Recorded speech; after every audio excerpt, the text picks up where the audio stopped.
Tu vois, il y a ces soirs où tout lâche. Tu n'arrives plus à prier calmement. Les larmes coulent, la voix tremble, et au lieu d'un mot poli, il sort un cri du cœur. « Seigneur, aide-moi » Et si je te disais que Dieu aime ce cri plus que 1000 prières bien récitées? On nous a souvent appris à parler à Dieu avec des mots sages, à voix basse, pour ne pas déranger.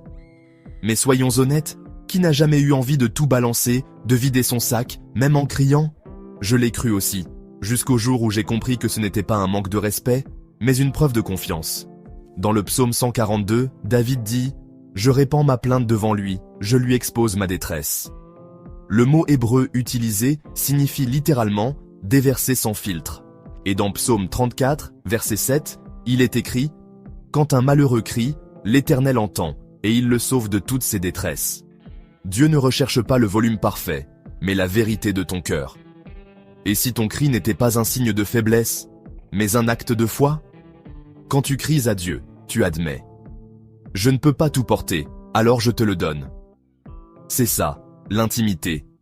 Lui offrir non pas une version polie de toi, mais la vraie. Aujourd'hui ou ce soir, isole-toi. Parle à Dieu comme tu le ressens vraiment. Crie si tu dois crier.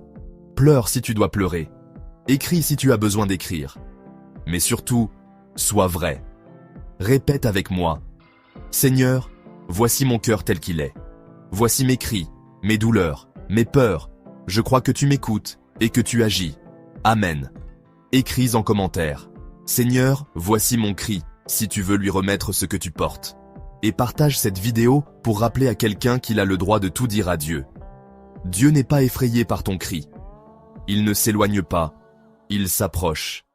Et parfois, c'est dans ton plus grand cri que naît ton plus grand miracle.